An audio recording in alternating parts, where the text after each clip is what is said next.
Hello, this is Frankly Friday, and I'm outside enjoying God's beauty.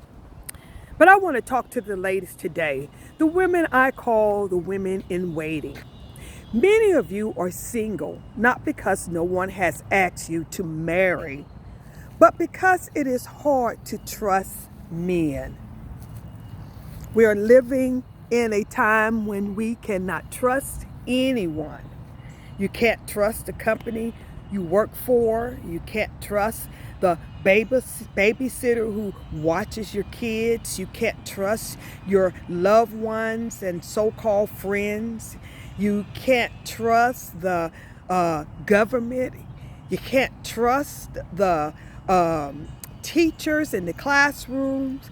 And in some cases, you can't even trust your brother and sisters in Christ.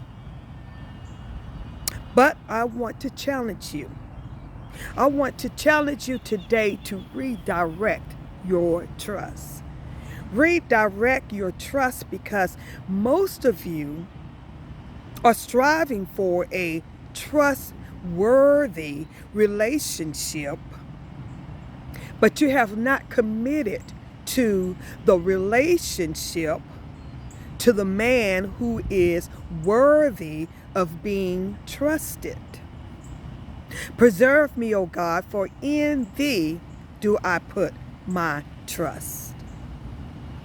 The songwriter said, I will trust in the Lord for how long? Until I die.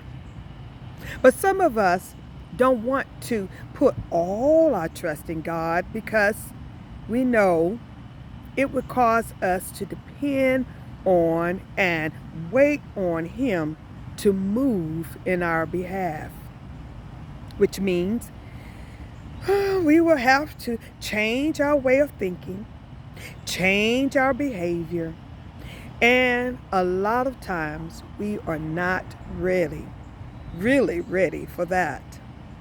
Frankly, when you trust in the Lord, that means you must act right. Keep your mind right and keep your heart straight. When you trust in the Lord, you must fix your attitude and commit to seeking the joy of the Lord and not strive to make yourself happy. When you desire to trust in the Lord, it causes your lifestyle to change. You no longer have the Burger King lifestyle where you allow people to control you and give them the power to have it their way in the matters that affect you.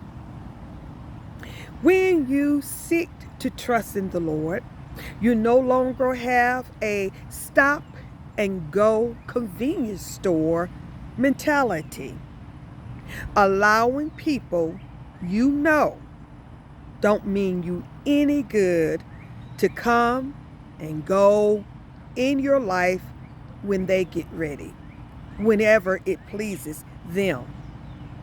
When you trust in the Lord for your mate, you put aside that chase bank behavior and stop running after everything you see that looks good. I want to challenge you to wait on the Lord for your mate. Seek Him by staying in the Word, pushing your plate back, and keeping the line of communication between you and Him open. Don't let everyone have an access to your ear and access to your heart. While you're waiting, understand that God's time is not your time. But in the meantime, lean not on your own understanding, but in all things acknowledge Him, and He will direct your path. This is Frankly Friday, and I'll see you next week.